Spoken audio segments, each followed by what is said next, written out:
హిందూ బంధువులందరికీ జై శ్రీరామ్. మీ అందరికీ తెలుసు, గత సంవత్సరంన్నర కాలంగా ఈ బ్రహ్మకుమారి సంస్థ మీద ఎడతెగని పోరాటం చేస్తున్నాం.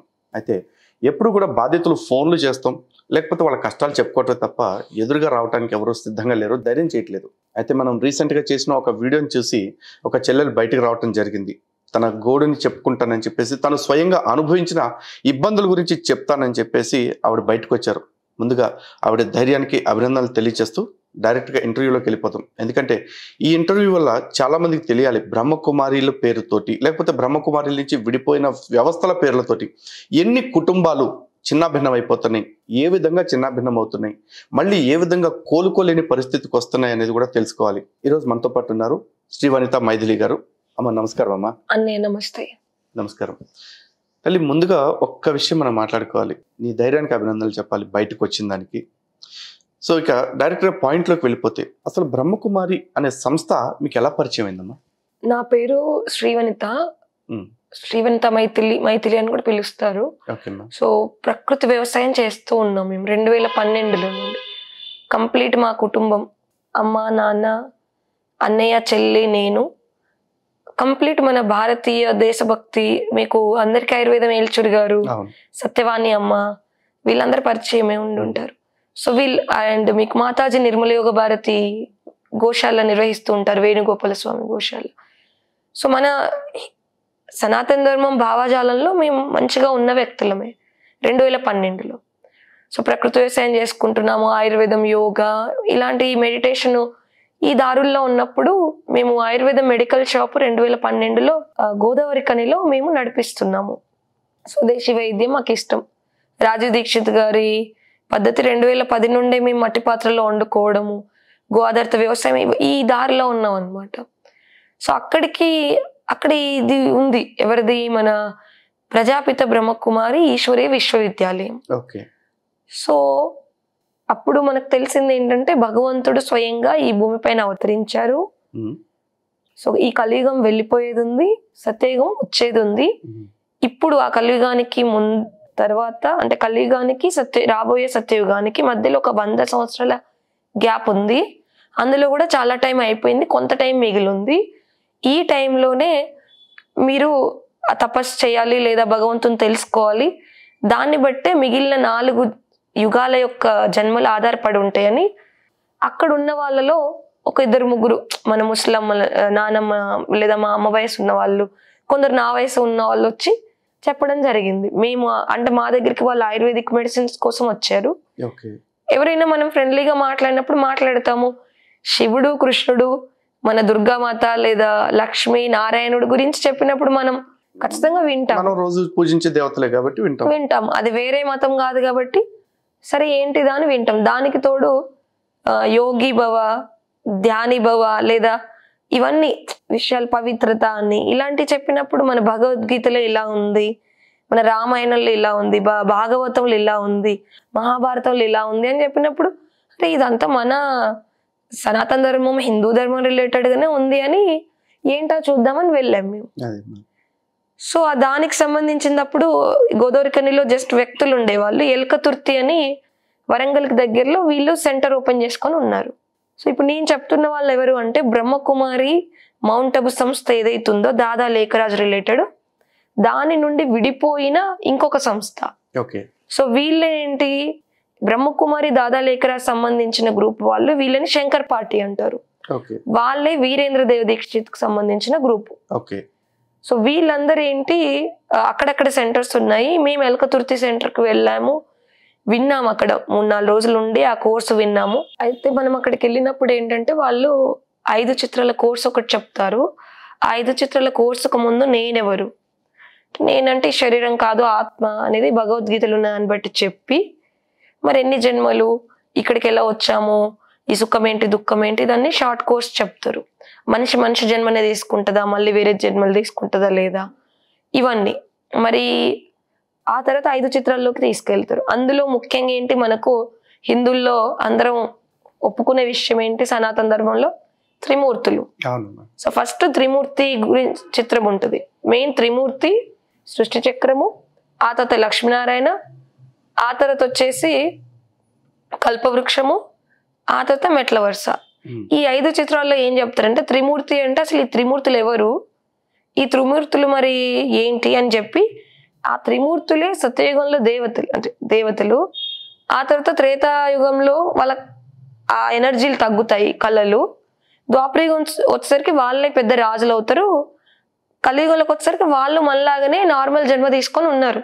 సో త్రిమూర్తులు అంటే నిజంగా లేరు. ఈ కలియుగానికి అంతిమం, సత్యయుగానికి మొదలుకు మధ్యలో మెయిన్ ఎవరైతే ముఖ్యమైన ఈ సృష్టికి బీజాలు ఉన్నారో వాళ్ళే త్రిమూర్తులు. అందులో కూడా ఏంటి, బ్రహ్మ విష్ణు మహేశ్వరు, శంకరుడు ముఖ్యమైన వారు, శివుడి పేరు శంకరుడితో జోడించారు కదా అని అలా తీసుకెళ్తారు మనల్ని మెల్లిగా. సో కల్పవృక్షం మన ఈ సృష్టి చక్రంలో 4 యుగాలు ఏంటి, ఆ 4 యుగాల్లో మనం ఎలా ఎప్పుడున్నాము, దేవతలుగా ఎట్లున్నాము, సత్యయుగం త్రేతాయుగంలో దేవతలుగా ఎట్లున్నాము, అక్కడ సంతానం ఎట్లా జరుగుతుంది, ఇక్కడలాగా శారీరక సంబంధం ఉండదు, ఇది అపవిత్రమైంది, అక్కడ ఏంటి చూపులతో చూసుకుంటేనే పిల్లలు పుడతారంట సత్యయుగం త్రేతాయుగంలో, చాలా చెప్తారు. ఇప్పుడు శారీరకమైన ఈ ప్రకృతి సహజంగా ఏదైతే మన అందరం ఎలా పుట్టామో అది అపవిత్రం అని చెప్తారు. అలా సృష్టి చక్రంలో 4 యుగాల్లో ఏం జరుగుతుంది, ఎన్ని అది ఆ యుగాలు, ఇప్పుడు అంతిమం టైంలో ఉంది. ఆ సృష్టి చక్రం 5000 సంవత్సరాలే అంటారు వాళ్ళ మురళీల ప్రకారం, దాదా లేఖరాజ్ చెప్పిన మురళీలు. ఆ తర్వాత దాన్ని వీళ్ళు వీరేంద్ర దేవ్ దీక్షిత్ వివరించింది నమ్మే వాళ్ళ గ్రూప్ ఏదైతుందో 5000 సంవత్సరాలు ఇది అయిపోవడానికి వస్తుంది అని దాంట్లో చెప్తారు. ఇదంతా తర్వాత ఏంటి, సృష్టి చక్రం ఈ 5 అయిపోయాక మళ్ళీ లక్ష్మీనారాయణ అంటే మనం మరి ఎలా దేవతలుగా ఉంటాం అనేది అక్కడ ఎలా ఉంటుందని ఆ చిత్రంలో చెప్తారు. నెక్స్ట్ వచ్చేసి ఏంటి, కల్పవృక్షం. ఇప్పుడు మనకు ప్రపంచంలో రకరకాల మతాలు కనబడుతున్నాయి, బుద్ధిజము, జైనిజము, క్రిస్టియానిటీ, ముస్లాము, అన్ని, బౌద్ధ మతము, ఆర్య సమాజ్ని కూడా వాళ్ళు వేరే ధర్మంగా చెప్తారు, సనాతన ధర్మంగా చెప్పరు. మళ్ళీ మధ్యలో ఉంది ఏంటి, సనాతన దేవి దేవత ధర్మం, వాళ్ళే సూర్యవంశీయులు చంద్రవంశీయులు అని. ఆ మొక్కకి ఇటువైపు వాళ్ళు రైటిస్ట్ లెఫ్టిస్ట్, మధ్యలో వాళ్ళు దేవి దేవత ధర్మము, అందులో కూడా సూర్యవంశీ చంద్రవంశీ అని ఇట్లా సబ్జెక్ట్ గా మళ్ళీ చెప్తారు. అంత అయిపోయాక మెట్ల వరుస అని ఇంకొకటి ఉంటది, అది ఓన్లీ మన భారతీయులకు సంబంధించిందే. మన భారతీయులే దేవీ దేవతలుగా అవుతారు, మన భారతీయులే మళ్ళీ ఇప్పుడు మనుషులుగా అవుతారు. 84 జన్మలు తీసుకునేది మన భారతీయులే. అందులో మొట్టమొదటి బీజం ఎవరైతే ఉన్నారో వాళ్ళే సృష్టికి ఆది పురుషుడు, ఆయన్నే శంకర్గా చెప్పారు. ఆయన ఈ సృష్టి రూపి ఈ రంగస్థలానికి ఆయన హీరో పాత్ర వేసేవారు అని చెప్పేసరికి మనం ఏమనుకుంటాము, మనకు శంకరుడు ఫేవరెట్ ఉన్నా, శివుడు ఫేవరెట్ ఉన్నా, ఆయననే నెక్స్ట్ ఏ జన్మల్లో అయితే ఇప్పుడు మహారాణా ప్రతాప్ ఆయననే, ఛత్రపతి శివాజీ ఆయననే, రాముడు ఆయననే, కృష్ణుడు ఆయననే అనేసరికి అంటే నేను ఫేవరెట్ గా చూసిన అన్ని ఒకరేనా అనే ఒక ట్రాన్స్ లోకి వెళ్తాం విన్న వాళ్ళు. మేము అలాగే వెళ్ళాము. సో ఈ 5 చిత్రాల నాలెడ్జ్ విన్న తర్వాత మేము అంటే నేను, చెల్లి, అన్నయ్య, అమ్మ, 4 వెళ్ళినాం. 5 మొత్తం. నాన్న ఇది విన్నారు, బట్ నాన్న దీన్ని ఒప్పుకోలేదు, ఇది నాన్నకు నచ్చలేదు. ఓకే, మీ 4 వెళ్ళారు. 4 వెళ్ళాం. ఫస్ట్ వెళ్ళింది నేను. ఓకే, ఫస్ట్ నేను వెళ్ళి విన్నాను. విన్న తర్వాత ఇది బాగుంది, ధ్యానము, మళ్ళీ మన సనాతన ధర్మం రిలేటెడ్ గానే అన్ని ఉన్నాయి. దానికి తోడు సాధారణమైన జీవితం, మంచి ఉన్నతమైన భావాజాలాలతో చక్కగా ఇంకా డీప్ ఉంది కదా, మన సనాతన ధర్మం రిలేటెడ్ కానీ డీప్ ఉంది కదా అన్న అర్థంలో మేము వెళ్ళాము. నేను ఇంట్లో వాళ్ళని కూడా తీసుకెళ్తే వాళ్ళకు కూడా నచ్చింది. పోతూ పోతూ ఏం జరిగింది, ఈ కలియుగం పోయి సత్యయుగం వస్తుంది అనే ఈ విషయాలలో ఎక్కువ ఇంకేంటి అందులోకి వెళ్ళాక బట్టి అని ఇంకొక ప్రాసెస్ ఉంటుంది. ఓవరాల్ గా 5 చిత్రాలు విన్న తర్వాత ఈ సృష్టికి ఆది పురుషుడు వీరేంద్ర దేవ్ దీక్షిత్ అనే ఆయన ఉన్నారు, ఆయనే అనే నమ్మకం కలిగించేలా కోర్స్ ఉంటుంది. మేము కూడా నమ్మాము. అప్పుడు నేనైతే నమ్మాను. నమ్ముతూ మెల్లిగా ఏంటి ఇంకా ఈ అందులో ఉన్న మురళీని స్టడీ చేయడము, ఆ తర్వాత దానికి సంబంధించిన చక్కటి ఆ నియమాలు ఏవైతే ఉన్నాయో అప్పుడు చక్కగా అనిపించినాయి ఫాలో చేయడము. ఇంకా బయట అందరితో మనం ఫంక్షన్స్కి వెళ్ళకూడదు, ఎక్కడికి వెళ్ళకూడదు అంటే ముందు నుండి మేము శాకాహారులమే. ఎక్కడైనా పవిత్రత గురించి ఈ పద్ధతిలో శాకాహారం, ఆనియన్, గార్లిక్, ఎల్లిగడ్డ తినకపోవడం ఇవి ఉంటాయి. సో మనము మల విసర్జనకు వెళ్తే స్నానం చేయడం, యాజ్ ఇట్ ఈజ్ మనం ఏదైనా వ్రతంలు ఉంటే అదే పద్ధతులు ఉంటాయి. సో వీళ్ళు ఏం చెప్తారంటే ఫంక్షన్లకు వెళ్ళకూడదు, పెళ్లిళ్ళకు వెళ్ళకూడదు, అసలు పెళ్ళే చేసుకోవద్దు. ఇప్పుడు మీరు ఆల్రెడీ కలియుగం వినాశనం అయిపోవడానికి ఉంది, ఇప్పుడు మీరు పెళ్లి చేసుకుని పిల్లలు కానీ మళ్ళీ సమయం వృధా ఎందుకు చేసుకోవడం, ఇప్పుడు ఇది చేయాలి కదా, తపస్సు చేయాలి కదా అన్న ఉద్దేశంతో కలియుగం మెయిన్ అక్కడ ఇదంతా నాలెడ్జ్ విన్న తర్వాత కలియుగం వినాశనం కాబోతుందా అనేది మా మైండ్లో ఒక భయాన్ని వచ్చింది. వచ్చి అవునా సత్యయుగం రాబోతుందా మరి అని ఒక భయము. అప్పుడు ఎంత, ఇది 2014లో జరిగింది అన్నయ్య. ఇప్పుడు ఎన్ని ఇయర్స్ అవుతుంది? 12 ఏళ్ల క్రితం. అప్పుడే చిన్నపిల్లలం మేము, ఇంకా 22, 23 ఏళ్ళు, degree first year second year age లో ఉన్నాం అంతే. ఇంకా మా చెల్లి ఇంకా చిన్నది ఉంది, మా అన్నయ్య నాకంటే ఒక 2 years పెద్ద ఉన్నారు. సో ఇక్కడ ఏంటి, ఈ విషయాల్ని మేము నమ్మాము. భయం కూడా మా లోపల వచ్చింది, కలియుగం వినాశనం అవుతుందంట. అంటే ఇది ఒక రకంగా క్రిస్టియానిటీ లాగానే కనిపిస్తుంది కానీ వాళ్ళు కూడా అంతే, యుగాంతం అయిపోతుంది, యేసుక్రీస్తు రెండో రాకడ వస్తాడని చెప్పేసి ఒకళ్ళు మారుతారు, ఒకళ్ళ తర్వాత ఒకళ్ళు ఇంట్లో వాళ్ళందరినీ మారుస్తారు, నువ్వు మార్చినట్లే. ఇప్పుడు ప్రపంచ జ్ఞానం అప్పుడు అంత లేదు కదా అన్నీ మాకు. అదేమ్మా, అప్పుడు ప్రపంచ జ్ఞానం లేదు, బాధ్యతలు. అప్పుడు చిన్న పిల్లలుగా అప్పుడే ప్రపంచంలోకి వస్తున్నాం మేము. సో అప్పుడు మాకు ఏ డిస్టర్బెన్స్ ఉందో, మేము ఏ కొంచెం బాధలో ఉన్నామో ఏంటో, ఆ టైంలో ఇది పరిచయం అయ్యేసరికి ఆ డిస్టర్బ్ అయి ఉన్న మైండ్ అటు ట్రాప్ అయిందని నాకు తర్వాత అర్థమైంది. నేను తిరిగి రీచెక్ చేసుకుంటే, ఎందుకంటే అన్ని విషయాల్లో జాగ్రత్తగా ఉన్న మనము ఇక్కడ ఇట్లా స్టెప్ బోల్తా కొట్టినాం అనేది నేను రీచెక్ చేసుకున్నా. సో ఓవరాల్ గా ఏంటంటే అది నమ్మాము, ఆ పద్ధతులు అన్ని అనుసరించి 3 ఏళ్ళు నేను అందులో 2014 నుండి 15 బయట ఉండి వెళ్తూ వచ్చాము. 2015 లాస్ట్ డిసెంబర్లో నేను చెల్లి మొత్తం వెళ్ళాం అందులోకి. అన్నయ్య అమ్మ బయట నుండే వచ్చి వెళ్ళడము, ఎందుకంటే వాళ్ళని అందులో డివోటీగా తీసుకోరు. ఎందుకు అంటే మగవాళ్ళతో వాళ్ళకి ఏమి పెద్దగా వాళ్ళ రూల్స్ కు తగ్గట్టుగా మగవాళ్ళతో పెద్ద పని ఉండదు. అదేంటి ఇప్పుడు చెప్తాను. మన అమ్మ వయసు ఉన్న వాళ్ళతో కూడా పెద్ద పని ఉండదు, వర్జిన్ అమ్మాయిలతోనే వాళ్ళకి పని ఉంది. ఎవరైతే కన్యలు ఉన్నారో వాళ్ళతోనే వాళ్ళకి పని ఉంది అనేది నాకు తర్వాత అర్థమైంది. ఏంటంటే ఇప్పుడు చూడండి, సమర్పణ పత్రం అని అంటారు వాళ్ళు. మనమేమనుకుంటాము, ఓకే అంటే ఇప్పుడు మనము బ్రహ్మచర్యంగా ఉండాలి, వేరే వాళ్ళ వైపు మనం ఆకర్షణ కూడా వెళ్ళకూడదు, పవిత్రంగా ఉండాలి అని మనం ఇది ఆలోచించుకుంటాం కదా పవిత్రత అంటే. సో ఈ వర్జినిటీని ఇలా కంటిన్యూ చేసుకొని మీరు సాధన తపస్సు చేస్తే నెక్స్ట్ జన్మల్లో మీరు దేవతలు అవుతారు అనేది ఫస్ట్ కోర్స్ లో చెప్తారు మనం వెళ్ళినప్పుడు. బట్ పోతూ ఉన్నప్పుడు అర్థమైంది అక్కడ అసలు దీని అర్థమే వేరే డార్క్నెస్ లో ఉందని పోతున్నప్పుడు అర్థమైంది మాకు. సో ఈ 3 years లో ఎలా వెళ్ళామనేది ఇప్పుడు మీకు తెలిసింది కదా. స్లోగా మొత్తం ఈ నాలెడ్జ్ విన్న తర్వాత ఒక్కటి ఫస్ట్ మెయిన్ ఏంటంటే భయం. కలియుగం వినాశనం అయిపోతుందా, భయం. సత్యయుగం రాబోతుంది, ఒకటి పోతుంది అంటే మరి నెక్స్ట్ ఏంటనేది ఉంటది. నెక్స్ట్ ఆఫర్ ఉంది రెడీ. ఏంటి, సత్యయుగం రాబోతుంది కదా, ఎందుకు బాధ? మనం ఈ పద్ధతులన్నీ చేసి ఈ మార్గంలో నడిస్తే సత్యయుగంలో మనం దేవతలుగా పదవులు వస్తాయి, మనమే మళ్ళీ ద్వాపరయుగంలో రాజులం అవుతాం. ఈ విషయం ఏమవుతుందంటే ఒకటి పోతుందనే భయం అవసరం లేదు. డిగ్రీ BA ఫైనల్ ఇయర్ లో నేను డిస్కంటిన్యూ చేశాను ఇప్పుడు 2012లో. సో ఇక్కడ ఓవరాల్ గా ఏంటంటే ఈ విషయం భయంని తొలగించేలాగా మళ్ళీ వెంటనే ఇంకొక విషయం చెప్తున్నారు కదా. ఒకటే కలియుగం వినాశనం కాబోతుంది, భయం ఎట్లా నమ్ముతున్నారు జనాలు, నాకు అర్థం కావట్లా. ఇప్పుడు మేము చిన్న పిల్లలు ఉన్న వాళ్ళందరూ నమ్ముతున్నాం, టార్గెట్ అయ్యి అందులో వస్తున్నాం కదా. ఇందులో అన్ని ఏజ్ల వాళ్ళు ఉన్నారు, అమెరికా నుండి వచ్చిన వాళ్ళు ఉన్నారు, లాయర్లు, డాక్టర్లు, సైకియాట్రిస్టులు, పోలీసులు, అన్ని డిపార్ట్మెంట్స్ నుండి ఇందులో ఉన్నారు. ఇక్కడ ఏంటంటే చదువుతోనే వయసుతో పెద్ద వాళ్ళు వెనకాల ఉంటున్నారు, ఫాలో అవుతున్నారు అని తెలుసమ్మా. కానీ ఇట్లాంటి మాటలు చెప్తుంటే నమ్ముతున్నారని వింటుంటే చాలా ఇదేంటంటే అన్నయ్య మన లోపలే ఒక తెలియని గ్రీడీనెస్ ఉంటది.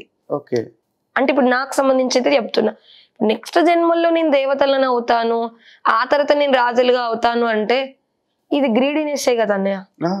అది నేను ఇప్పుడు రియలైజేషన్ అయ్యాను కదా, అందులో అబ్జర్వ్ చేసి అందులో ఉన్న వాళ్ళని చూసి వాళ్ళ ప్రవర్తనలు ఎలా ఉంటాయి, అక్కడ లోపలికి వెళ్ళాక ఏం జరుగుతుంది, ఇవన్నీ చెప్తా నేను స్టోరీ అంతా. ఇదంతా చూసాక నాకు అర్థమైంది అసలు తప్పు నాది. రోడ్డు మీద 10 మంది 10 రకాల విషయాలు చెప్తారు, నేను అందులో వెళ్ళొద్దు కదా. నేను అందులో వెళ్ళానంటే నేను గొర్రెనయ్యాను.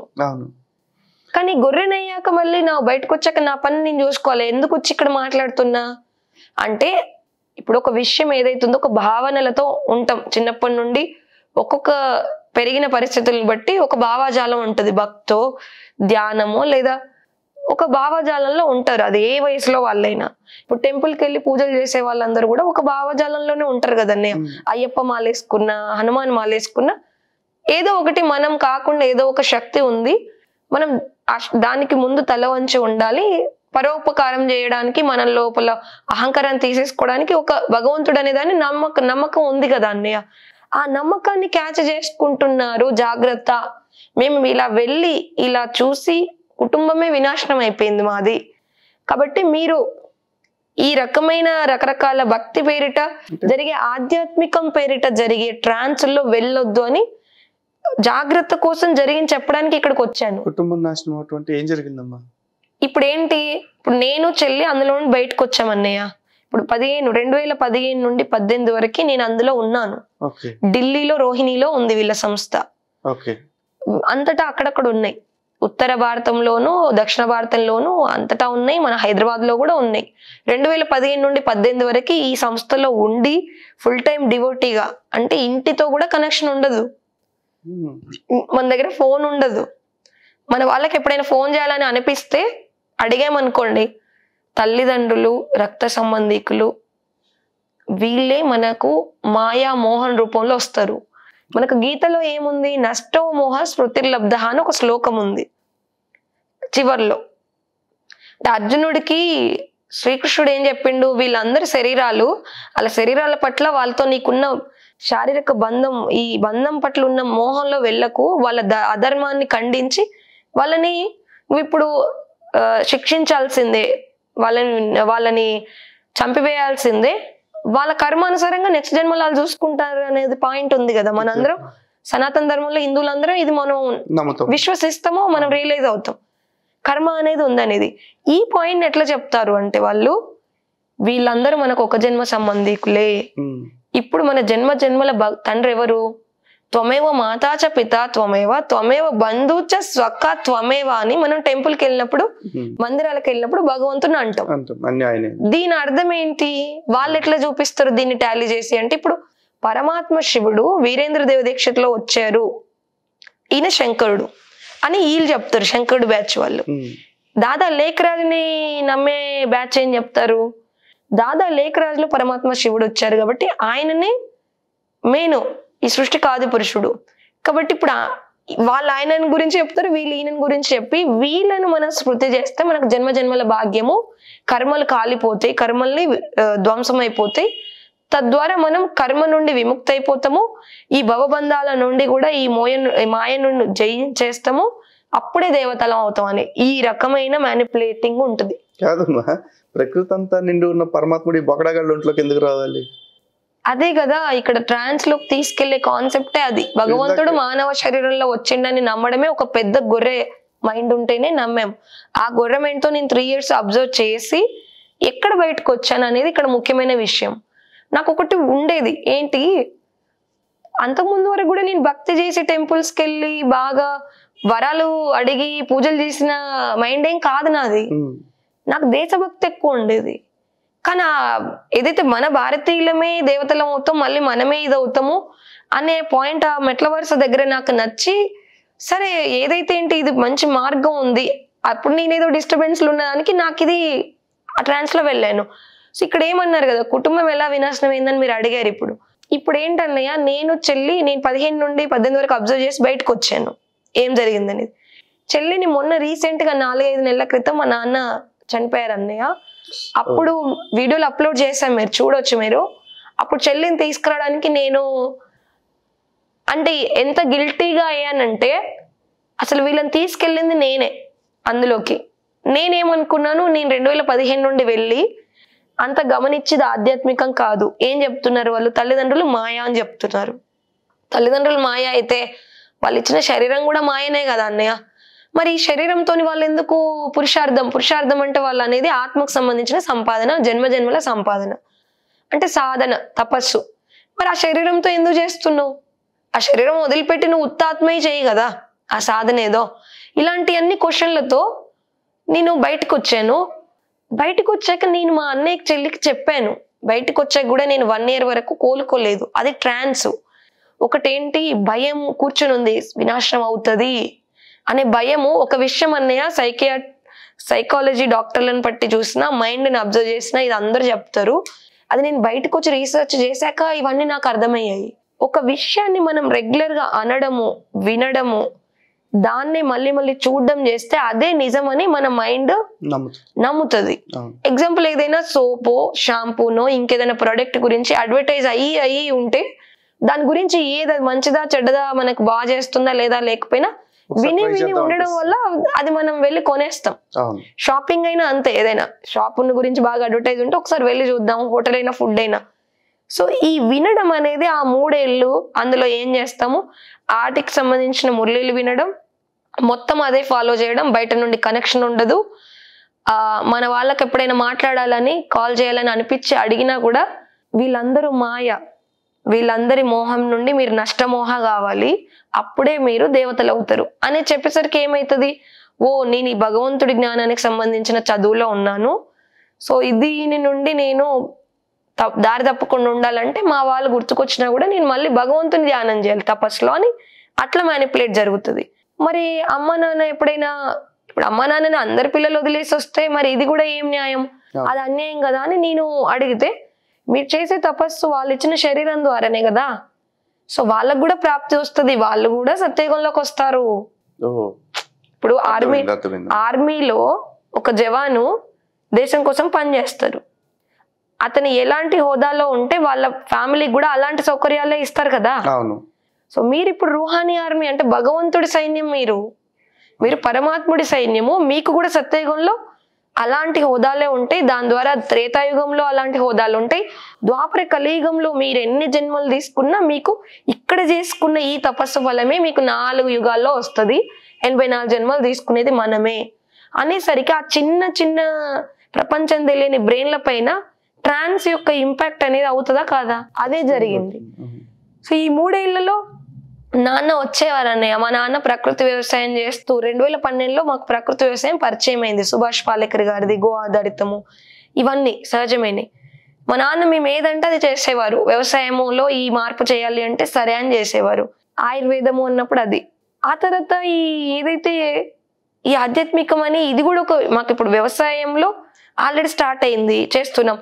మరి ఇది కూడా ఒక ఎక్స్ప్లోరేషన్ అన్నట్టుగా మేము దీనివైపు కూడా ఏది వెళ్ళినా కొంచెం డీప్గా అన్ని కనుక్కునే మాకు అలవాటు ఉంది, నాకు, చెల్లికి, అన్నయ్యకి. సో ఇది నేను వెళ్ళి 2015 నుండి 18 వరకు ఆ ట్రాన్స్లో వెళ్ళి నేను ఎక్కడ రియలైజ్ అయ్యానంటే, నాన్న వచ్చినప్పుడు అలా నేను ఢిల్లీలో ఉన్నప్పుడైనా, హైదరాబాద్లో వీళ్ళ సెంటర్ ఉంది, వేరే వేరే ఎక్కడెక్కడ సెంటర్ ఉన్నాయి అక్కడ ఉన్నప్పుడు నాన్నకు గుర్తుకొస్తాం కదా. మేము 3 పిల్లలు వెళ్ళిపోయినాం అన్నయ్య, తల్లిదండ్రులను వదిలిపెట్టి 3 పిల్లలు వదిలిపోయినా. మా అమ్మ శివుడి భక్తురాలు కాబట్టి ఒక భావనతో ఆమె ఇందులో నడిచింది. మా 3 పిల్లలు ఇది నడుస్తున్నారంటే మంచిదేలే, ఇదేం చెడ్డది కాదు. అక్కడ అంతా మళ్ళీ అందరూ వైట్ సింపుల్ గా ఇదంతా పంపైన్ షో ఎలా ఉంటదంటే అసలు ఇక వీళ్ళు భగవంతుడి యొక్క దేవదూతలు అన్నట్టు అనిపిస్తుంది మామూలు ప్రజలకి. బట్ లోపల మైండ్ ను వాళ్ళు ఏ రకమైన మైండ్ గేమ్ తో మనల్ని ఇండైరెక్ట్ స్లేవరీ చేయించుకుంటారు అనేది లోపల వెళ్తూ ఉన్న తర్వాత దగ్గరగా ఉండి గమనిస్తే తప్ప ఇది ఎవరు కనుగొనలేరు. సో ఈ 3 ఏళ్లలో నేను అబ్జర్వేషన్ చేసి నాన్న వచ్చినప్పుడు వాళ్ళు చెప్పేవాళ్ళు, ఇప్పుడు మాయ మీ నాన్న రూపంలో వచ్చింది, ఆయన పనులు తీసుకొచ్చినా ఏవి నీకు తినడానికి తీసుకొచ్చినా తీసుకోవద్దు అని చెప్పేవారు అన్నయ్య. మా నాన్న స్వయంగా పనులు కొనుక్కొస్తే కూడా నేను తీసుకోలేదు. మా సొంత నన్ను కని పెంచిన నాన్న మా బాపు వస్తే నేను ఆ పనులు కూడా నాకు వద్దు అని పక్కకు పెట్టిన, ఏడ్చుకుంటూ వెళ్ళిపోయింది మా నాన్న ఎప్పుడు వచ్చినా కూడా. అప్పుడు నాకు లోపల ఏడుపు వచ్చేది. అంటే నేను అనుకునేదాన్ని, వాళ్ళు అనేవాళ్ళు మీ అమ్మ నాన్న కూడా ఎవరైతే జ్ఞానంలో లేరో, భాగవతం ఉంది కదా, ఎవరైతే తల్లిదండ్రులు భాగవతంలో శ్రీకృష్ణుడు గురించి పరిగెత్తిన వాళ్ళు ఉన్నారు, వాళ్ళు ఎవరో కాదు మీరే. ఇప్పుడు భక్త ప్రహ్లాదుడు ఉన్నారు కదా, భక్త ప్రహ్లాదుడు నరసింహస్వామిని పూజించినప్పుడు భక్త ప్రహ్లాదుడి తండ్రి ఎవరు, హిరణ్యకశ్యకుడు, ఒప్పుకున్నాడా? ఒప్పుకోలేదు. ఇలా ఒప్పుకొని తల్లిదండ్రులందరూ హిరణ్యకశ్యకుల్లాగా ఈ లాస్ట్ జన్మలో ఉంది వాళ్ళ మైండ్, వాళ్ళ తర్వాత తెలుసుకుంటారు భగవంతుణ్ణి. మీరు హిరణ్యకశ్యకుల్లాగా ఇప్పుడు తపస్సు చేయాలి, మీరు భాగవతంలో గోపికలు ఎట్లయితే శ్రీకృష్ణుడి కోసం వచ్చారో అది మీరే అని ఇలాంటి పాయింట్లతో ముందే బ్రెయిన్ వాష్ అయ్యేది. అంటే గోపికలు అంటే శ్రీకృష్ణుడితో 16,000 మంది గోపికలు ఉన్నారు కదా, వాళ్ళందరూ ఎవరో కాదు మీరే. వీరేంద్ర దేవ దీక్షితే శ్రీకృష్ణుడు, వీరేంద్ర దేవ దీక్షితే శంకరుడు, వీరేంద్ర దేవ దీక్షితే రాముడు, వీరేంద్రదేవ్ దీక్షితే మనకి ఇప్పుడు ద్వాపరయుగం నుండి ఎవరైతే పెద్ద పెద్ద మన హిందూ ధర్మం కోసం చేసిన రాజులందరూ ఎవరు ఉన్నారు? రాణా ప్రతాప్ ఉన్నాడు, ఛత్రపతి శివాజీ, ఇలాంటి వాళ్ళందరూ ఉన్నారు కదా. ఆయనే సత్యయుగం నుండి కలియుగం వరకు ఇలా జన్మలు తీసుకుంటూ ఇప్పుడు ఈ సాధారణ శరీరంలో ఉన్నాడు. సో ఈయన ఎక్కువ జన్మలు తీసుకొని పతితమైనందుకు శివుడు పతితమైన శరీరంలో వచ్చి మళ్ళీ పావనంగా చేస్తాడు. ఆయన ద్వారా మళ్ళీ మనల్ని అందరినీ పావనంగా చేస్తాడు. ఆయన చూపు ద్వారా, ఆయన స్పర్శ ద్వారా, ఆయన మురళి జ్ఞానం ద్వారా అని చెప్తారు. ఇంకా ఆయనతో శారీరక సంబంధంలో వెళ్ళిన వాళ్ళు గోపికలు అని మ్యానిపులేట్ చేస్తారు, బ్రెయిన్ వాష్. అంటే అవి కూడా ఉంటాయమ్మా? అది కూడా ఉంటది. సో ఇక్కడ విషయం ఏంటంటే నాన్న వచ్చి వెళ్ళినప్పుడు నాన్నకేం తెలియదు అన్నయ్య, 10వ తరగతి చదువుకున్నారు, వ్యవసాయ కుటుంబం, పల్లెటూరు, ఆయనకు ఢిల్లీ తెలీదు, హైదరాబాద్ తప్ప ఏం తెలియదు అన్నయ్య. ఎవరో తెలిసిన వాళ్ళని తీసుకొని వచ్చాడు తను. నేను సేమ్ ఇప్పుడు ఆల్రెడీ అందులో వెళ్ళొచ్చిన వాళ్ళది మీడియాలో ఉన్నవి సేమ్ ఇదే, ఇది భగవంతుడి జ్ఞానం విను బాపు ఇది అని. భగవంతుడి జ్ఞానం వింటా ఓకే, మీరు సన్యాసులైనా ఓకే, కానీ నా కళ్ళ ముందు ఉండాలి, నేను రావాలనుకున్నప్పుడు రావాలి, కలవాలనుకున్నప్పుడు కలవాలి. మీరు ఎప్పుడైనా నాకేదైనా అవసరం పడ్డా 2-3 రోజులు వచ్చి వెళ్ళాలి. ఆర్మీలో ఉన్నోళ్ళైనా వాళ్ళ ఇంట్లో వాళ్ళకి అవసరమైనప్పుడు వస్తారు కదా అన్నయ్య. వీళ్ళు వెళ్ళినప్పుడు కూడా అక్కడ సదుపాయాలు ఉంటే కలుస్తారు. ఇక్కడ అట్లా కాదు. ఇప్పుడు మీ కూతురు అనుకోండి ఎగ్జాంపుల్, మీరు వస్తే ఎలా ఉంటది తెలుసా? ఇలా మాట్లాడుతున్నప్పుడు ఇంకొక వ్యక్తి ఉంటారు, తెలుగు వచ్చిన వ్యక్తి ఉంటారు మధ్యలో.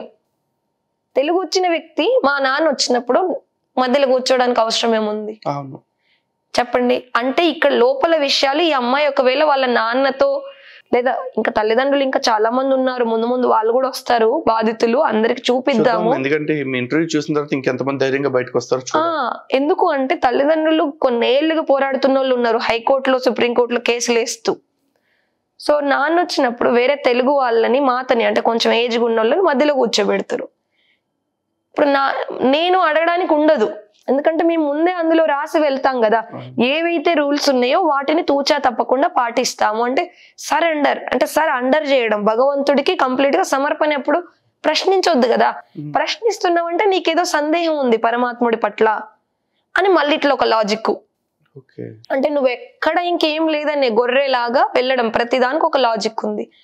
నాన్న వచ్చినప్పుడు అంతే, కాల్ చేస్తే కూడా కాన్ఫరెన్స్ లో కూడా ఇంకొకరు ఉంటారు. ఇవన్నీ నేను గమనిస్తున్నా అటు ఆ నాలెడ్జ్ వింటూ అవన్నీ చేస్తూ అటు వినాశనం అవుతుందా కలియుగం, నిజంగానే సత్యయుగం నిజంగా వస్తుందా? నాకు ఓవరాల్ గా అనిపించేది మళ్ళీ అసలు వినాశనం అయితే కానివ్వు, ఏంటి సత్యయుగం వస్తే రానివ్వు, ఏంటి ఇప్పుడు నాకు ఇప్పుడు జన్మనిచ్చిన తండ్రిని దుఃఖ పెట్టి బాధ పెట్టి ఆ దుఃఖం అవన్నీ ఇచ్చి నేను వెళ్ళి తీసుకునే స్వర్గము సత్యయుగం ఆ పదవులు నాకెందుకు అంటే అంత దయాహీనంగా వెళ్ళి ఇది సాధించాలా?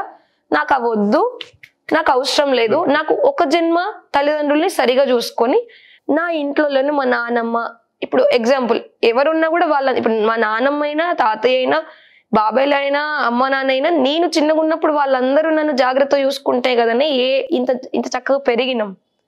సో నేను వాళ్ళని సరిగా చూసుకుంటే నాకు ఈ జన్మకు అది చాలు. ఇంకొకటి ఇది నేను ఫైనల్ గా డెసిజన్కి వచ్చాను ఏంటంటే, ఈ జన్మలో ఇట్లా ఒక గుంపులో గొర్రెగా వెళ్ళినా అంటే మళ్ళీ నెక్స్ట్ జన్మలు నిజంగా ఉన్నా కూడా అప్పుడు కూడా మళ్ళీ ఇదే గొర్రె మైండ్ ఉంటాం కదా. అంతే. ఇవన్నీ టాలీ చేసుకొని మధ్యలో అసలు అక్కడ బయటకు వెళ్ళడానికి ఉండదు. బయటకి ఇప్పుడు ఏదైనా వెళ్ళాలంటే బ్యాంకు పని కూడా దానికి సంబంధించి బాగా కొన్నేళ్ల నుండి ఉన్న వాళ్ళకే అకౌంట్లు పెట్టుకుంటారు. మా ఆధార్ కార్డులు మా దగ్గర ఉండే వెళ్ళగానే ఆ సరెండర్ పత్రం కూడా ఎఫిడేవిట్ చేపిస్తారని. ఏ ఆధ్యాత్మిక సంస్థలోనైనా ఎఫిడేవిట్లు ఉన్నాయా అన్నయ్య? చెప్పండి.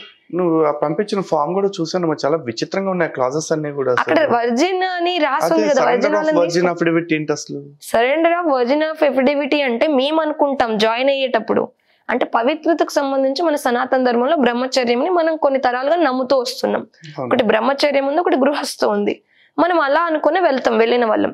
బట్ పోతూ ఏం జరుగుతుంది, లేడీస్ది వేరుగా ఉంటుంది, జెంట్స్ది వేరుగా ఉంటుంది. కానీ ఇక్కడ ఒక చేంజ్ ఏంటంటే, ఎవరైతే లోపల ఉన్నారో మీరు అవన్నీ వీడియోస్ చూస్తున్నా దానికి సంబంధించిన అన్ని మీరు గూగుల్లో చూడండి, వీరేంద్రదేవ్ దీక్షిత్ పైన వచ్చినాయి అన్ని, కేవలం కన్యలు మాత్రమే లోపల ఉంటారు. వాళ్ళ కొంత సపోర్ట్ గా ఏవైనా పనుల కోసమో అవసరం పడితే కొంచెం ఆల్రెడీ బాధ్యతలు దిగిరిపోయి సింగిల్ గా విడో అయిపోయి భర్తలు చనిపోయి, లేదా వాళ్ళ భర్త భార్యలు కూడా ఇందులోనే ఫాలో అయ్యి ఈ ట్రాన్స్ లో ఉన్న వాళ్ళ వైఫ్లను కొంత ఏజ్డ్ గా ఉన్న మన అమ్మ ఏజ్ వాళ్ళని ముసలి వాళ్ళని ఉంచుతారు. అండ్ ఇందులో కూడా ఎవరైతే వర్జిన్ గర్ల్స్ ఉన్నారో వాళ్ళ సెక్షన్ విడిగా ఉంటది, మొత్తం ఫ్లోరే. అందులోకి వీరేంద్ర దేవ్ దీక్షిత్ మాత్రం రావచ్చు, మిగిలిన ఎవరు రావద్దు. ఎందుకు? రీజన్ ఏంటి? కారణం ఏంటి చెప్పండి. వీరేంద్ర దేవ్ దీక్షిత్ ఎవరైతే ఉన్నారో ఆయన 1976లో ఈ శంకర్ పాట ఏదైతే పెట్టారో అతను స్వయంగా ఎంతో మంది మీద అఘాయిత్యం చేశాడు, చిన్నపిల్లల మీద అఘాయిత్యం చేశాడు. ఇవన్నీ నేను బయటకు వచ్చాక ఎవరైతే బయటకు వచ్చారో వాళ్ళందరి దగ్గరికి వెళ్ళి కనుక్కున్నా, మాట్లాడినా, మీరు ఎందుకు బయటకు వచ్చారు, ఏమైంది అని, మీ పట్ల ఏమైందని వాళ్ళు చెప్పింది వింటే నేను అనుకున్నాను నేను ఇంకా అలాంటి స్థితికి వెళ్ళక ముందే నేను బయటకు వచ్చానని హ్యాపీ ఫీల్ అయ్యాను నేను. ఎందుకంటే వాళ్ళు బయటకు వచ్చిన టైంలో యూట్యూబ్ లో చాలా మంది ఇప్పుడు మనం చూస్తున్నారు కదా, యూట్యూబ్ లో వీరేంద్ర దేవ్ దీక్షిత్ అని కొడితే చాలు మొత్తం అన్ని వాడి కేసు ఫైల్స్ వస్తున్నాయి. వాడు 16,000 మంది ఆడపిల్లల్ని పెట్టుకోవాలనుకోవటం, ఒక ఆశ్రమంలో 300 మందిని రెస్క్యూ చేశారు, ఒక ఆశ్రమంలో 70 మంది ఆడపిల్లల్ని రెస్క్యూ చేశారు. అసలు ఇంత రాజకీయం చేసేవాడి మీద వార్త వచ్చి కూడా 6 years నుంచి ఉంది. అది ఉందన్నయ్య, ఇప్పటికీ ఆర్గనైజేషన్ సస్టైన్ అవుతుంది అంటే సస్టైన్ అవుతుంది. ఎందుకంటే వీళ్ళందరూ ఏం చెప్తారు, వీరేంద్ర దేవ్ దీక్షిత్ ఒక సీనియర్ మాత్రమే, ఆయనకు మాకే లింక్ లేదు, మేమందరం లేడీస్ మే ఇది రన్ చేసుకుంటున్నామని చెప్తారు కోర్టులో. బట్ లోపలికి వెళ్ళాక వీళ్ళు అతను రాసిన బుక్సే, అతను చెప్పే వీడియోసే మొత్తం A to Z అతన్ని ఫాలో చేయడం, 24 గంటలు అతన్ని గుర్తు చేసుకోవడం. ఇప్పుడు ఒక వ్యక్తిని ఎప్పుడు రిమెంబర్ చేసినప్పుడు ఆ వ్యక్తి పట్ల ఇంకా నీకు అది స్టాంప్ అయి పడిపోద్ది మైండ్ కి. సో ఇప్పుడు లోపలికి వెళ్తూ ఉన్నప్పుడు ఏం జరిగింది ఈ 3 years చెప్తాను. ఆ ట్రావెల్ చేస్తున్నప్పుడు ఈ క్లాసులు జరుగుతున్నప్పుడు వీరేంద్ర దేవ్ దీక్షిత్ లైవ్ క్లాసులు కూడా ఉంటవి. ఉన్నప్పుడు క్లాస్ టైంలో మనం క్లాస్ వింటాము, ఎక్స్ప్లెనేషన్లు వింటాము. క్లాస్ తర్వాత ఏం జరుగుతుంది? క్లాస్ తర్వాత ఖచ్చితంగా అతను ఎవరైతే పిలుస్తాడు, లోపలికి పిలుచుకున్న తర్వాత వాళ్ళతో రాంగ్ గా బిహేవ్ చేయడం, టచ్ కానీ అతని బిహేవియర్ కానీ, శారీరకమైన ఇంటిమేట్ కోసము, ఫిజికల్ ఇంటరాక్షన్ కోసమే ఆ బిహేవియర్ ఉంటుంది. సో అది నా పట్ల కూడా జరిగింది. అలాంటి అప్రోచ్ జరిగినప్పుడు నేను అసలు ఇంట్రెస్ట్ చూపించకుండా నేను బయటకు వచ్చేసాను. అలా ఈ 3 years లో అప్పుడప్పుడు జరిగింది, ఒక 3-4 సార్లు అట్లా జరిగింది. నేను బయటకు వచ్చాక మళ్ళీ మన తెలుగు వాళ్ళు ఉంటారు కదా, నాకు అక్కడ హిందీ రాదు, తెలుగు వాళ్ళతో కొందరు సీనియర్ వాళ్ళతో వీళ్ళతో అంటే అది బాబా మనల్ని పరీక్షిస్తున్నారు ఇలా చెప్తారు. ఇప్పుడు నేనేమనుకుంటా, బాబా నన్ను పరీక్షించినప్పుడు నేను పరీక్షలో పాస్ అయ్యాను అనుకుంటా, కానీ వీరేంద్ర దేవ్ దీక్షిత్ నేను నెగటివ్ గా చూడ కదా. చెప్పండి మీరే. సో ఒకవేళ నిజంగా ఫిజికల్ ఇంటరాక్షన్ జరిగిపోయిందని అనుకుందాం, ఒకవేళ వేరే వాళ్ళది, అప్పుడు కూడా ఆ అమ్మాయిలు బయటకు వచ్చి మాతో చెప్తే గనుక సేమ్ ఇదే సీనియర్లు అందులో మెయింటైన్ చేసే ఎవరైతే ఆర్గనైజర్లు ఉంటారో వాళ్ళ సీనియర్ వాళ్ళు వీరేంద్ర దేవ్ దీక్షిత్ కి ఫుల్ రైట్ హ్యాండ్ గా లెఫ్ట్ హ్యాండ్ గా ఫుల్ సపోర్టివ్ ఉండే వాళ్ళు ఎవరైతే ఉంటారో వాళ్ళు ఏం చెప్తారు తెలుసా, భగవంతుణ్ణి మనం ఇప్పుడు ప్రాక్టికల్ గా పొందామంటే అంతకంటే వరమేమన్నా ఉందా, ఇది చెప్తారు. సో ఇది నాకెప్పుడు తెలిసింది, అలాగైన వాళ్ళు ఇది చెప్తారు. ఇప్పుడు అలా ఫిజికల్ ఇంటరాక్షన్ అయ్యి వాళ్ళు భయపడి బయటకు వచ్చిన వాళ్ళు అంటే మేము సేవలో ఉన్నప్పుడు వాళ్ళు అండ్ నేను ఏదో ఒక సందర్భంలో ఒకే వర్క్ లోనో ఒకే ఆ లోపలే సేవ, మా అందరి వంట మేమే చేసుకోవడం, గిన్నెలు మేమే తోముకోవడం, క్లీనింగ్ చేసుకోవడం, ఇదే ఉంటది, అంత క్లాసులు చేసుకోవడం. సో ఎప్పుడైతే మేము కలిసినప్పుడు మేము మాట్లాడుకుంటాం కదా, కొందరం మాట్లాడుకున్నప్పుడు నా ఎంక్వైరీలో ఈ విషయం నాకు బయటపడింది, తెలుసుకున్నాను. అంటే వీళ్ళు మ్యానిపులేట్ చేస్తున్నారు తప్ప ఏం లేదు. అండ్ ఇక్కడ ఏంటంటే మెయిన్ గా ఇది ఒక కల్ట్ అని నాకు అర్థమైపోయింది. సో ఇక్కడ సెక్సువల్ రిలేషన్, ఫిజికల్ రిలేషన్ అనేది తప్పు కాదు. 18 ఏళ్ళు దాటిన వాళ్ళు ఎవరెవరితోనైనా చేసినా తప్పు కాదు, అది ఓకే రాజ్యాంగం ప్రకారం. కానీ అది అప్రోచింగ్ ఎలా వెళ్తుంది, ఫస్ట్ భగవంతుడి జ్ఞానం అని, ఆ తర్వాత మీరు సత్యయుగంలోకి వెళ్తారు అని, పవిత్రంగా ఉండాలి అని. ఇతను ఏం చెప్తాడు వీరేంద్ర దేవ్ దీక్షిత్, ఇతని శిష్యులు ఇందులో ఉన్న సీనియర్లు ఏం చెప్తారు, ఇందులోకి వచ్చిన భార్యాభర్తలు, ఇప్పుడు ఎవరైతే భార్యాభర్తలు కూడా ఇందులోకి వినడానికి వస్తారో, మనం పరమాత్ముడి దగ్గరికి వెళ్ళినప్పుడు తండ్రి అని అంటాం కదా, మరి మనందరం పిల్లలం కదా, పిల్లలం అంటే మనం సోదరి మనలం కదా, మరి మనం అప్పుడు భార్యాభర్తలం ఎట్లా అవుతాము? ఇది ఒక జన్మ భార్యాభర్తలే, నిజానికి మన అందరి రిలేషన్ సోదరి మనలు కాబట్టి అన్నయ్య అక్కయ్య అని భార్యాభర్తలనే పిలుచుకోమంటారు. ఇక్కడ వీరేంద్ర దీక్షిత్ వాళ్ళే కాదు, దాదా లేఖరాజు వాళ్ళు కూడా ఇట్లే చెప్తారు. అంటే భార్యాభర్తలు కూడా అన్నయ్య అక్కయ్య అని పిలుచుకోమంటారు. తర్వాత వాళ్ళ మధ్య ఫిజికల్ రిలేషన్ కూడా ఉండొచ్చా, ఉండకూడదు? ఫిజికల్ రిలేషన్ ఉంటే మీరు అపవిత్రం అయిపోయినట్టు. మీరు ఏవైతే ఇప్పుడు శరీరం ఉంది కదా అన్నయ్య, తలకు సంబంధించిన శ్రేష్టేంద్రియాలు, ఇవేమో తర్వాత నెక్స్ట్ లెవెల్వి, సెకండ్వి, తర్వాత ఈ నడుము నుండి కిందికున్నాయి బ్రష్టేంద్రియాలు అని చెప్తారు వీళ్ళు. లేకపోతే మనిషి శరీరం మొత్తం కుళ్ళిపోతుంది కదా. ఇప్పుడు బ్రష్టేంద్రియాలు లేవన్నాయి, మరి మలమూత్ర విసర్జనాలు ఎక్కడికి వెళ్ళాలి? అదే అంటున్నా. సో బ్రష్టేంద్రియాల ద్వారా కలయిక జరిగి ఇప్పుడు సంతానం జరుగుతుంది కదా. సత్యయుగంలోనంట కళ్ళ ద్వారా చూపుతో మాత్రమే ఆ ఎనర్జీతో, ఆ కళ్ళంటి చూపుతో మాత్రమే వాళ్ళు ఎనర్జీని ఎక్స్చేంజ్ చేసుకొని పిల్లలు కంటారంట. త్రేతాయుగంలో కేవలం కౌగిలించుకుంటేనే పిల్లలు పుడతారంట.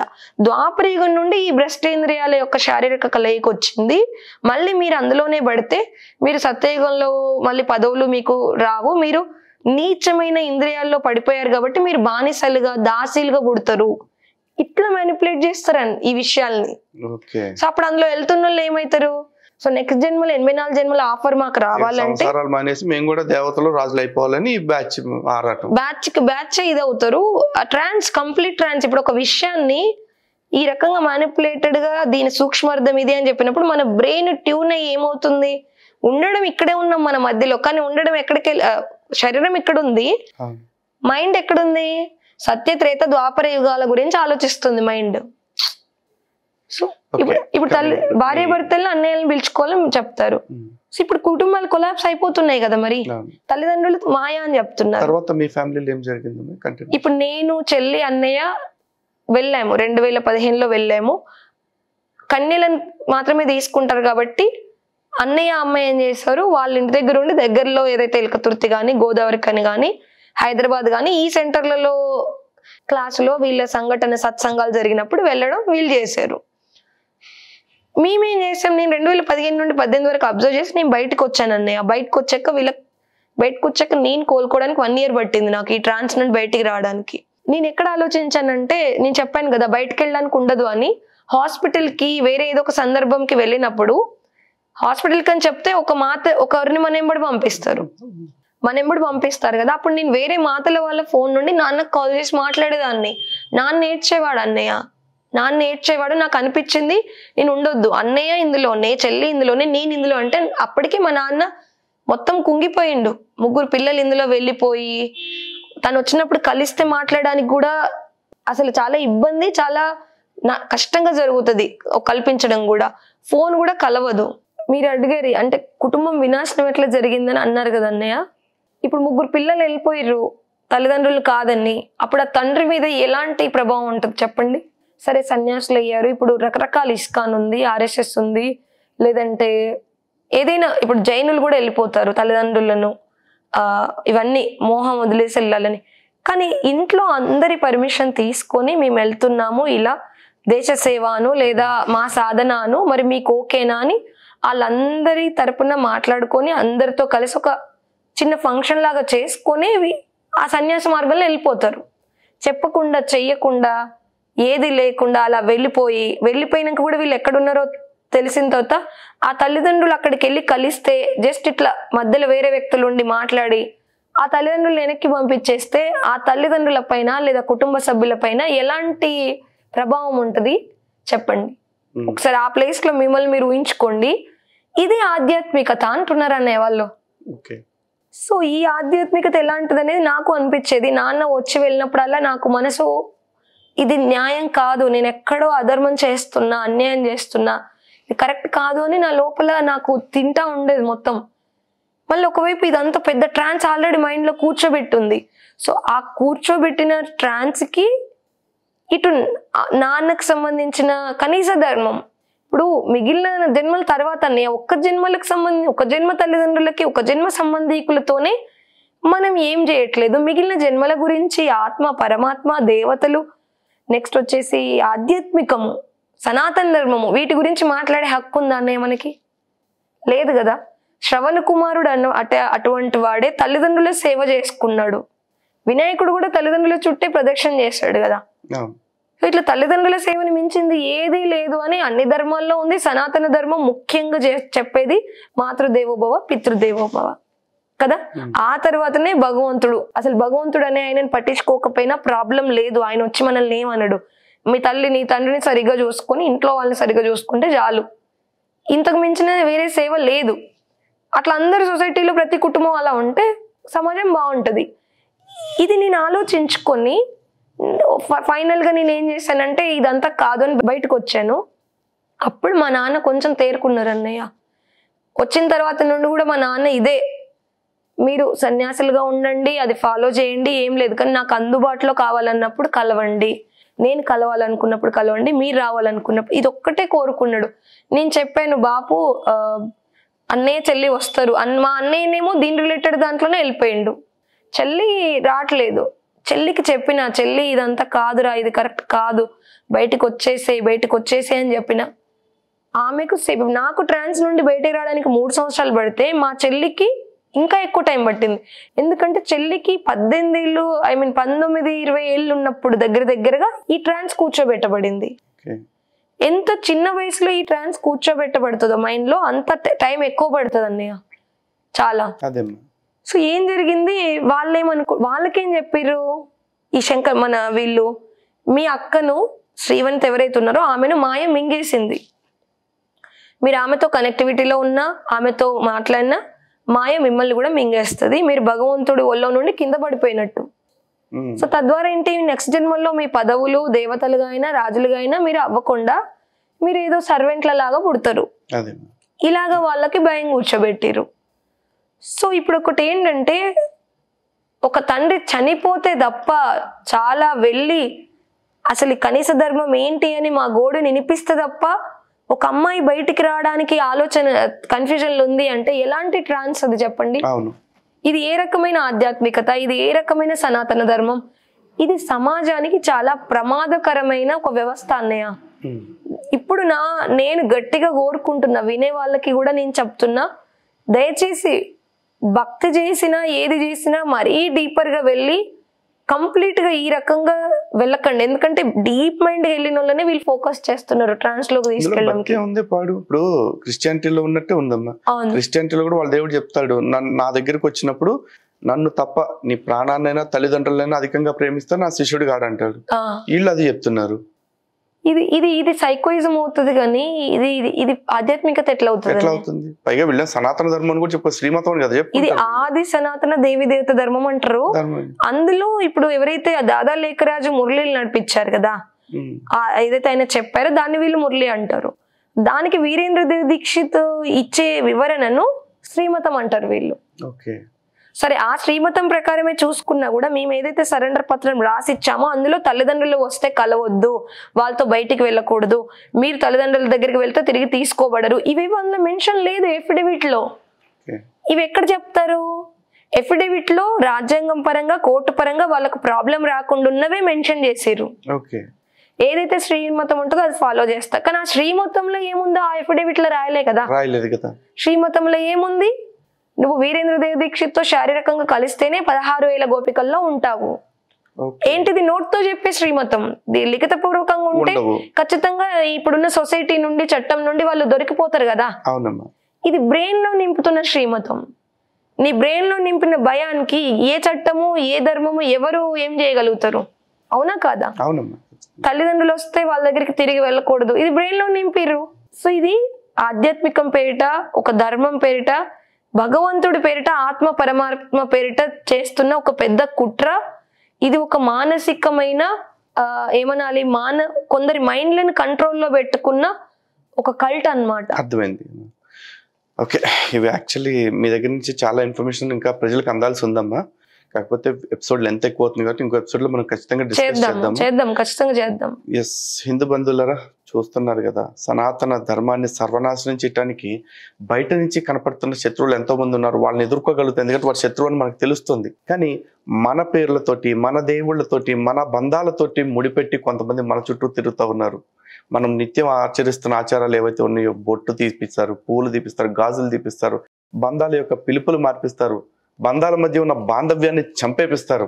ఇవన్నీ చేపిస్తూ మన సనాతన ధర్మానికి మూలం ఏదైతే ఉందో కుటుంబ వ్యవస్థ, ఆధ్యాత్మికత, వీటిని కూడా సర్వనాశనం చేస్తున్నారు. అలాంటి వాళ్ళ పట్ల మీ అందరినీ ఎడ్యుకేట్ చేయాలని, మీకు అప్రమత్తత కలిగించాలని, తద్వారా సనాతన ధర్మాన్ని కాపాడుకోవాలని. ఎందుకంటే సనాతన ధర్మాన్ని కాపాడుకోవటం అంటే ఎప్పుడు పక్క మతాల వాళ్ళని తిడతమే కాదు, ఇప్పుడు మన మతం పేరుతోటి, మన ధర్మం పేరుతోటి మన మీద దాడి చేస్తున్న వాళ్ళ కుట్రల గురించి కూడా మీకు తెలియచెప్పాలి. అలా తెలియచెప్పటం కోసమే నేను బయటకు వచ్చాను ధైర్యంగా. ఎన్ని ప్రాణాపాయాలు ఉన్నా, ఎన్ని బెదిరింపులు ఉన్నా కూడా. ఈరోజు నాకు తోడుగా చెల్లెలు మైథిలి గారు కూడా బయటికి రావటం జరిగింది. ఆవిడ ఎన్నో విషయాలు చెప్పారు. నిజానికి ఆవిడ కూడా బోల్డ్ ప్రమాదం ఉంటుంది. కంప్లీట్ కాలే, ఇంకా ఉన్నాయి చాలా. ఇప్పుడు డబ్బు పరంగా ఇప్పుడు వినాశనం అవుతుంది అంటున్నారు కదా, వినాశనం అవుతుంది అంటారు. మనకు సంబంధించిన భూములు, బంగారం, ఆస్తులన్నీ అందులో సమర్పణ చేయాలని మళ్ళీ వాళ్ళు బిల్డింగ్ లే కడతారు. ఉంది కదా, అఫిడవిట్ వివరాలు కూడా మనం చెప్దాం అమ్మా ఖచ్చితంగా. దాని గురించి విడిగా వీడియో చేయండి. అండ్ నాన్నకు సంబంధించింది ఇప్పుడు నేను ఇప్పుడు ఏం ఉపయోగం అన్నయ్య? నాన్నకు సంబంధించి నాన్న ఉన్నప్పుడు నేను ధైర్యం చేసి బయటకు వచ్చాను. ఎప్పుడు అసలు ఇవన్నీ ఒకటే చెప్పాను కదా, వేరే జన్మలు ఉంటే ఉండని, స్వర్గం వస్తే రాని, వినాశనం అయితే కానీ, సత్యగుల్లో నాకు ఏ పదవులు వద్దు, ఇప్పుడు మా నాన్నని నేను సరిగా చూసుకుంటే చాలని బయటకు వచ్చాను. బట్ అన్నేం చెల్లెను నేను బయటకు తీసుకురాలేకపోయా. ప్రయత్నాలు చేశాను నాన్న నేను కలిసి. లాస్ట్ ఎండింగ్ టైంలో కూడా నాన్న చనిపోయినప్పుడు కూడా అన్నయ్య చెల్లి వెళ్ళాలా వద్దా, అవసరం ఉందా లేదా, ఒక జన్మ తండ్రి చనిపోతే వెళ్తావరా అనే మైండ్ లో ఉన్నారంటే నేను వాళ్ళని ఎలాంటి దారుణమైన, ఎలాంటి చెత్తలోకి తీసుకెళ్లి నేను పడేసిన అని నాకు నా మీద గిల్టీ ఫీలింగ్ వచ్చింది. అదొకటి. ఇంకొకటి ఏంటంటే ఇక్కడ ముఖ్యమైన విషయము, ఒక జన్మ తల్లిదండ్రులు చనిపోతే వెళ్లాల్సిన అవసరం లేదని చెప్పడం సనాతన ధర్మం అన్నయ్య. మన ఇంట్లో పక్కింటోళ్ళు చనిపోతే మనం పక్కింటోళ్ళకి ఏమైంది అయితే పరోపకారం ఇదం శరీరం మన సనాతన ధర్మం చెప్పేది. పరోపకారం పక్కన పెడదా, నీకు జన్మనిచ్చిన తల్లిదండ్రులు మాయా, నీకు జన్మనిచ్చిన తల్లిదండ్రులు చనిపోయిన వెళ్లాల్సిన అవసరం లేదు. అదేంటి అంటే ఇప్పుడు తల్లిదండ్రులు కలవడానికి వస్తారు కదా, ప్రాబ్లం ఏంటంటే మాయ పేరుతోటి మోసం చేస్తున్నారు. మాయకి మోసానికి ఉన్న తేడా. ఇంకొకటి ఏం పాయింట్ చెప్తారు తెలుసా, ఇక్కడ నవ్వాలా, వాళ్ళని ఏ రకంగా అంచనా వేయాలో అర్థం కాదు. ఈ పాయింట్ మీరు వింటే మరి వాళ్ళు వచ్చి బాధపడుతున్నప్పుడు వాళ్ళని బాధ పెట్టే మన ఆధ్యాత్మికం అది ఎట్లా అని అడుగుతాం కదా మనం. ఇప్పుడు వాళ్ళేమో ఒక సీనియర్ ఉన్నప్పుడు, మనం కొత్తగా వెళ్ళినప్పుడు కొంత సీనియర్ వాళ్ళకి రెస్పెక్ట్ ఇచ్చే మనం అడుగుతాం కదా అన్నయ్య, ఒక హంబుల్ తో. మరి తల్లిదండ్రులను బాధ పెడుతూ కూడా భగవంతుడు దొరికి, భగవంతుడు అంటే అందరికీ సమానంగా ఆనందంగా శాంతం ఇయ్యాలి కానీ తల్లిదండ్రులకు దుఃఖము ఇచ్చి మనము సత్యగం గురించి ఇట్లా ఇదంటే ఎట్లా అని అడుగుతాం కదా అమాయకంగా. అప్పుడు మేము ట్రాన్స్ లో ఉండి వాళ్ళు, మీ తల్లిదండ్రులు ఎవరైతే ఇప్పుడు ఈ జ్ఞానం నమ్మట్లేదో, వీరేంద్ర దీక్షితుని భగవంతుడు అని అర్థం అంటే నమ్మకం వాళ్ళకి కలగట్లేదో, వాళ్ళు పూర్వజన్మల్లో మిమ్మల్ని బాధ పెట్టారు. వీరేంద్ర దీక్షితుకు కూడా వాళ్ళు పూర్వజన్మల్లో ఏదో శత్రువుగా ఉన్నారు. సో సేమ్ ఇక్కడ అది రిపీట్ అవుతుంది.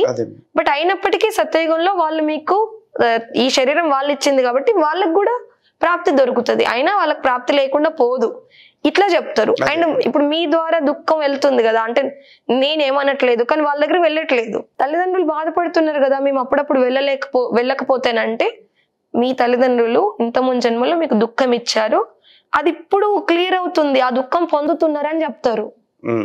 అదే అర్థమవుతుంది. అంటే కుటుంబంతో ఉన్న అటాచ్మెంట్ ని కట్ చేసేస్తారు కంప్లీట్ అన్నయ్య. తల్లిదండ్రులు పిల్లలతో, పిల్లలు తల్లిదండ్రులతో, భార్య భర్త భార్యతో. అసలు ఇది వ్యక్తికి, వ్యవస్థకు, సమాజానికి చాలా ప్రమాదకరమైన ఒక చాప కింద నీరులాగా వెళ్తుంది. ఆది సనాతన దేవి దేవత ధర్మంతోనే వెళ్తుంది. ఇప్పుడు శివరాత్రికి కూడా వాళ్ళు ప్రతి టెంపుల్స్ కి వచ్చి చేస్తారు. దయచేసి వాళ్ళని మన మందిరాల్లోనూ, మన టెంపుల్స్ లో మన ఎక్కడ కూడా వాళ్ళు పెట్టనివ్వద్దు.